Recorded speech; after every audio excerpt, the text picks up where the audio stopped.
आपके दो सहाफ़ी उन्होंने बाज़ाब्ता तौर पे, एक ने तो इज़राइल के चैनल को इंटरव्यू दिया और इसके अलावा दो ने अपने ट्विटर अकाउंट पे ये ट्वीट की, अपने सोशल मीडिया पे बताया कि इज़राइल को अभी हमें भी एक्सेप्ट कर लेना चाहिए, तस्लीम कर लेना चाहिए।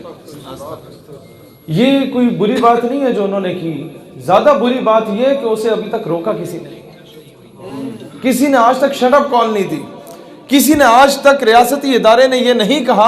अमूमन हम जहां पे जाते हैं कोई लोकल सतह के छोटे मोटे फरिश्ते आते हैं वो नोट करने के लिए, लेकिन मसला यह है कि वो इतने छोटे होते हैं कि हमारा सही पैगाम अपने बड़ों तक पहुंचा नहीं पाते। वो चुगलियां जाके कर आते हैं नौकरी पक्की कराने के चक्कर में। लिहाजा मैं ये दरख्वास्त करूंगा कि थोड़े बड़े फरिश्तों को भेजा करो जिनमें इतनी सेंस हो कि वो समझ जाएं कि ये अगला बंदा कहना क्या चाह रहा है। ये पाकिस्तान के भले की बात कर रहा है, कोई गद्दारी की बातें नहीं कर रहा। अगर इजराइल को तस्लीम कर लिया जाए तो इस पर डिबेट की जा सकती है कि तस्लीम करना चाहिए या नहीं करना चाहिए। जब किसी चीज में या आ जाता है ना कि मानो या ना मानो, इसका मतलब है फितने की जड़ पैदा हो चुकी है, वो बीज बो दिया गया। वक्त यूएई से सैकड़ों पाकिस्तानियों को पाकिस्तान वापस भेज दिया गया है। सऊदी अरब से आपका अकामा महंगा कर दिया गया, लोग 90% ने अपनी फैमिलीज को वापस भेज दिया, बाकी खुद भी वापस आ रहे हैं और हीले बहानों से वो आपको वापस भेज रहे हैं। उन्हें आपसे सस्ती लेबर जो है वो बांग्लादेश से मिल जाएगी, आपसे ज़्यादा सस्ती लेबर उन्हें इंडिया से मिल जाएगी। और ये सारा कुछ क्यों किया जा रहा है? ये वो इंटरनेशनल प्रेशर है जो आप पे एग्जर्ट किया जा रहा है कि अगर आप इजराइल को तस्लीम कर लेंगे तो हालात बेहतर हो जाएंगे, अदरवाइज नहीं। यूएई ने एक्सेप्ट कर लिया इजराइल को, आपका एमएनए या एमपीए या आपका सेनेटर या आपका ब्यूरोक्रेट या कोई और ऑफिसर इस मुल्क से बाहर अगर सबसे सस्ते पैसों में, सबसे कम पैसों में कहीं एयाशी के लिए जा सकता था तो वो दुबई जाता था। अब वही फहाशी के अड्डे मुत्तहिदा अरब अमारात में बनेंगे, इजरायली औरतें सप्लाई की जाती। कि एक दौर था जब ये नए नए मोबाइल आए थे कैमरा वाले, तो उस वक़्त जो भी लोग मुल्क से बाहर दौरे पे डेलीगेशन जाते थे उन्हें मोबाइल गिफ्ट किया जाता था और उसमें वो चिप्स लगी होती थी जिसमें सारा डाटा आपका रिकॉर्ड होता है कि आप बेगम साहिबा को क्या बात कर रहे हैं। हमेशा तो आपने प्याज टमाटर लाने वाली बातें नहीं करनी होती बेगम के साथ, ज़ाहिर है वो सारी बातें रिकॉर्ड होती हैं। उसके अलावा किस खातून से क्या बात हो रही है, ज़ाहिर है वहाँ सारे तो आपके वो शेखुल हदीस तो बैठे नहीं होते इदारों में, हर किस्म का बंदा बैठा होता है। उन्हें फिर उसी अंदाज से ब्लैकमेल किया जाता है कि तुम्हारे हल्के की आवाम को ये या तुम्हारे महकमे के बंदों को ये चीज़ दिखा दी जाएगी, इससे पहले कि तुम्हारी इज्जत खाक में मिले तुम हमारे लिए काम करना शुरू कर दो। हमारे लिए काम करोगे तो तुम्हारी तनख्वाह पहले 50,000 है, 50 लाख हम दे देंगे। कहाँ 50,000, कहाँ 50 लाख? उनके लिए तो ये चंद डॉलर होते हैं। लेकिन यहाँ मसला क्या होता है कि यहाँ से वो गद्दारियाँ शुरू होती हैं और मुल्क के राज बिकना शुरू हो जाते हैं।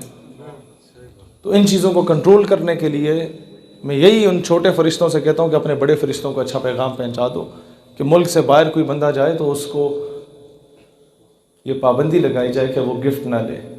नंबर 2 ये कि 19 एंड अबव ग्रेड का जो ऑफिसर आपका बैठा होता है किसी बड़े महकमे में, इदारे में, उसको ये इजाज़त ना दी जाए कि आप रिटायरमेंट के बाद मुल्क से बाहर जाके वहाँ पर रहें या वहाँ पर अपना घर बनाएं। मसला ये होता है, या आपके बच्चे, मुझे ये बताएं, आपके बच्चे एक ऐसे शख्स के घर में जाके तालीम हासिल कर रहे हो जिसको आपने इरादा किया हुआ कि मैं इसे कत्ल करूँगा, दिल से आप उसे बुरा मानते हैं, क्या आप तब तक उसे कत्ल कर सकते हैं जब तक आपके बच्चे उसके घर में पढ़ रहे हो? वो ज़िबा ना करते आपके बच्चों को? तो या तो फिर हमारे हुकामे बाला अमेरिका को अपना दुश्मन नहीं मानते, अगर मानते तो इनके बच्चे वहां ना पढ़ रहे होते। आप समझ रहे हैं इस चीज को? या तो ये अमेरिका को अपना दुश्मन ना मानते। बरतानिया, हमने आजादी हिंदुस्तान से नहीं ली, हमने तो अंग्रेजों से आजादी ली। ये हिंदू बनिया तो कुछ अरसे के लिए हम पे काबिज था, काबिज तो अंग्रेज हुआ था, हिंदू तो उसके जूते पॉलिश करता था।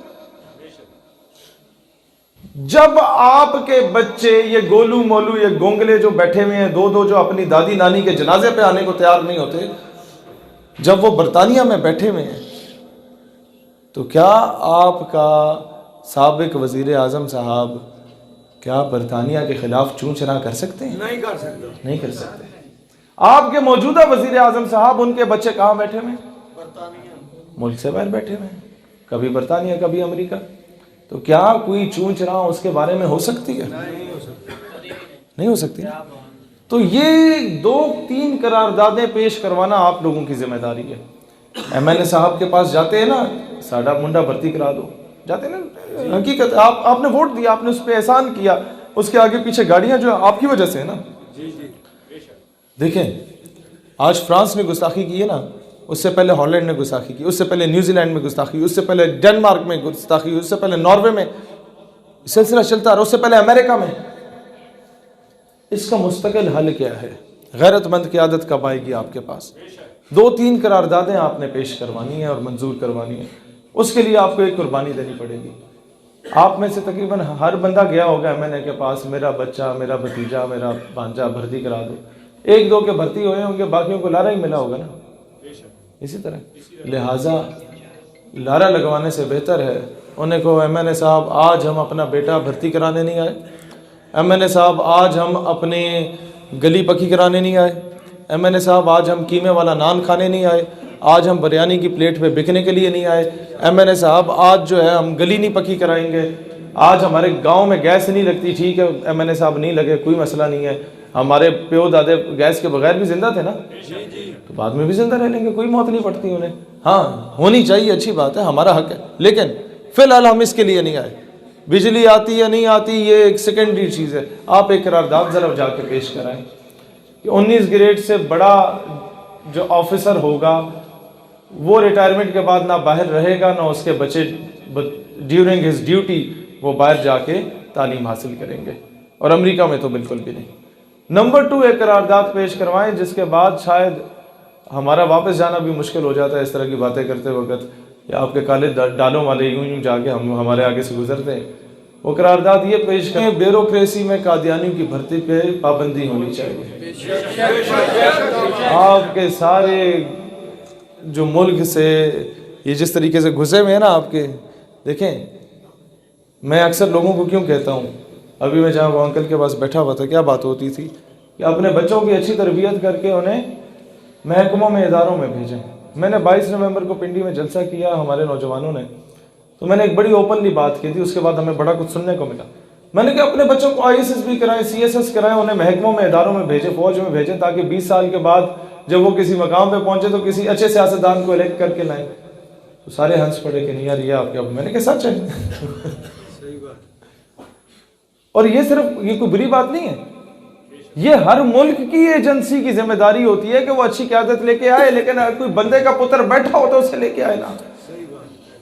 मेन पॉलिटिकल पार्टीज में कोई चेहरा है ही नहीं, तो वो जो सबसे कम बुरा होता है उसे उठा के वहां पर ले आते हैं। अब सूरत हाल क्या है, ये 2 करारदादें हो गई, आप समझ रहे हैं इस चीज को। तीसरी एक चीज, एक लेटर हम लोगों ने निकलवाना है तमाम फोर्सेस के चीफ से और वजीर आजम से और चीफ सेक्रेटरी और प्रिंसिपल सेक्रेटरी, जितने जिसके अंदर सारे ब्यूरोक्रेट, फौजी अफसर, ये चीज़ें कुछ आप लोगों में से लोगों को नई लग रही होंगी कि पता नहीं की गला कर रहे हैं, असी सोच रहे सन सानू आके वाकई सुनाएगा। वाकई सुनाने वाला दौर गया कि पीर साहब ने फूक मारी सी तो 6 जिन उड़ गए सन। नहीं नहीं नहीं, नहीं। अब लोग हमसे पूछते हैं भाईजान पीर साहब ने तो फूक मारी सी तो जिन उड़ गए सन, तुसा की कीता है। तो हम जो ये पैगाम मसला वो आपको देने आए हैं वो ये है कि ये करारदाद आपने पास करवानी है कि आपके आला इदारों में कोई भी शख्स वुमनाइजिंग में औरत के साथ या शराब पीता हुआ पकड़ा गया तो उसको फिल फौर उस ओहदे से बरतरफ किया जाएगा। मैं आपको एक वजह बताता हूँ। मुल्क में करप्शन और बुज़दिली के सबसे बड़ी वजह क्या है?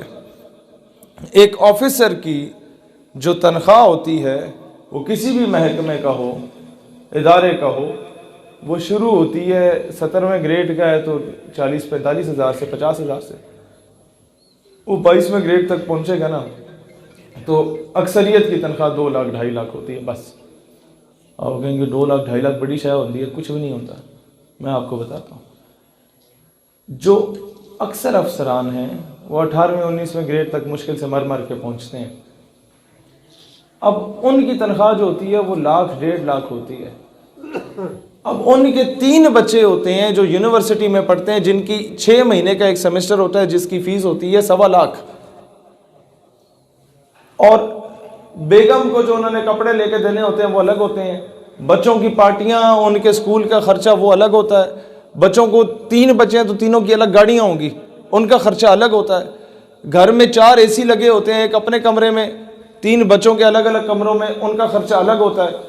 30-40 हज़ार बिजली का बिल आता है। और ये आता है, हर सूरत आता है, क्योंकि हम उस सिस्टम में पले बढ़े हैं।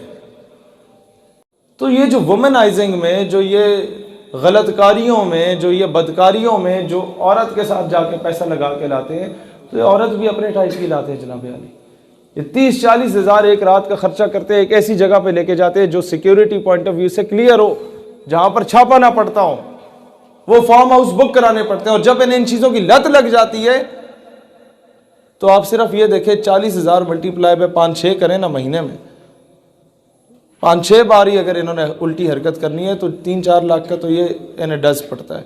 और फिर जो शराब की महफिल ये सजाते हैं, ये अकेले नहीं होते, इनके साथ सारे इनके कोर्समेट्स बैठे होते हैं।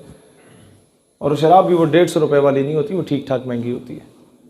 तो ये 5-7 लाख का जो माहाना बजट होता है, ये कहाँ से आता है? तनख्वाह तो 1.5 लाख है भाईजान। ये बजट आता है, आप जो ये नहीं देखते कि जी 2 अरब रुपए रोड का जो ठेका मिल गया है, होता है ना, और सड़क अगले साल दोबारा टूटी हुई होती है, 200 करोड़ रुपए का खर्चा आया होता है।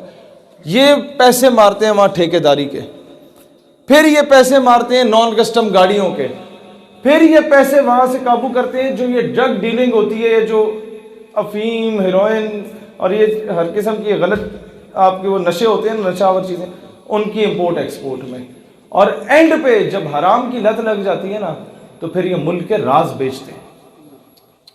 और उसके बाद जाके अपना कोई मुलव्विस ना होता तो डॉक्टर आफिया सिद्दीकी अमेरिका की जरूरत नहीं थी कि कराची से इस्लामाबाद के रास्ते में उठा के लेके जाता।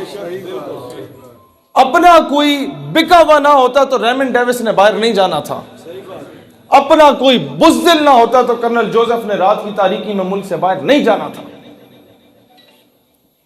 अपना कोई बिका ना होता तो मुबशर लुकमान, कामरान खान, ये लोग इजराइल की हिमायत में इनडायरेक्टली चू चू करने से पहले 100 मरतबा सोचते कि हमें कोई चंड ना पड़ जाए, लेकिन अब बेधड़क बोल रहे हैं, क्योंकि उन्हें पता है कि यहाँ सारा बिकाऊ माल बैठा हुआ है, हर शाख पे उल्लू बैठा है। अंजाम गुलिस्तां क्या होगा?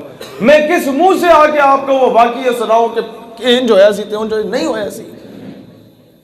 आज क्या हो रहा है? आने वाली नस्लें ये कहेंगी कि हमारे प्यो दादे जो थे वो किससे सुनाते थे, लेकिन प्यो दादों ने खुद क्या किया है, उसके दौर में क्या हो रहा था, वो कुछ नहीं कर रहे थे। वाह वाह बटोर के मैं नहीं वो बटोरना चाहता। पिछले 6 साल से आपको बताया ना गाजी इल्मुद्दीन शहीद रहमतुल्लाह अलैह ने क्या किया। अब क्यों नहीं बता रहा? क्योंकि अब मुझसे सवाल होगा, भाईजान उन्होंने तो किया, तुमने क्या किया? पहले हर बार आके बताता था ना कि गाजी आमिर चीमा ने यहां से वजीराबाद से उठ के क्या किया। अब क्यों नहीं बता रहा? क्योंकि सवाल होगा कि भाईजान तुमने तकरीरों के अलावा क्या किया। लिहाजा ये सिस्टम को चेंज करो ताकि किसी को आमिर चीमा बनने की जरूरत ही ना पड़े, गुस्ताख की जुर्रत ही ना हो कि वो इस तरह की हरकत करे। दुनिया को यह बावर कराने की जरूरत है कि दुनिया का सबसे बड़ा अगर कोई फ्रॉड है तो वो अक़वाम मुत्तहिदा है। वो मैं आपको एक मिसाल देता हूं। आपके पिंड में 5 चौधरी हैं, 5 जानी शराबी हैं, और आपके पिंड के जो शूरा बैठती है वो हर घर का एक बंदा उस शूरा का हिस्सा होता है। 6-7 बंदे हैं घर में, एक बंदा शूरा का हिस्सा है। वो फैसला करेंगे कि जनाब गांव में मस्जिद पे 1.5 लाख रुपए का खर्चा करना चाहिए, इसका सहन शहन ठीक करना चाहिए। लेकिन वो जो 5 चौधरी हैं उनके पास वीटो पावर का इख्तियार है कि अगर वो कह दें, उनमें से एक भी कह दे कि नहीं, तो इसका मतलब है नहीं, वो 100,000 बंदों की जो शूरा है वो गई, भाड़ में गई। तो मुझे ये बताएं, उन 1000 बंदों की शूरा का कोई फायदा हुआ? नहीं हुआ ना। उन 5 चौधरियों में से कोई एक भी मुकर जाए तो क्या मामला?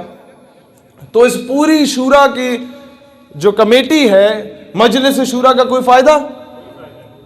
अक़वाम मुत्तहिदा ऐसा फ्रॉड है कि दुनिया के 225 ममालिक अगर कह दें कि फ़लस्तीन जायज़ रियासत है और इजराइल नाजायज़ रियासत है, तो वो 5 चौधरी हैं, जिनमें से एक अमेरिका, दूसरा बरतानिया, तीसरा चाइना, चौथा फ्रांस और पांचवा रशिया।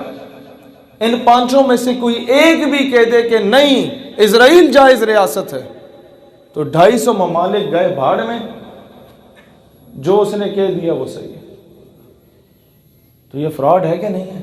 फ्रॉड है। तो अक़वाम मुत्तहिदा दुनिया का वो सबसे बड़ा फ्रॉड है, लेकिन हम लोग उस चीज़ को तस्लीम नहीं करना चाहते। इकबाल हमें झंझोड़ के कहता था, यूरोप की गुलामी पर रजामंद हुआ तू, मुझको गिला तुझसे है, यूरोप से नहीं है। मसला ये है कि आप जब तक एक पेपर उठा के किसी के घर में नहीं जाते कि मुझे तुम्हारा नौकर बनना है, वो आपको नौकरी नहीं देगा। तो जब तक आप अमेरिका के गिट्टों में बैठ के बूट पॉलिश नहीं करते, तो वो भी आपको नौकर नहीं बनाता। अमेरिका तुम पे जुल्म नहीं करता, तुम खुद जाते हो कि मुझे डॉलर दो, मैं तुम्हें अपनी बेटी देने को तैयार हूं।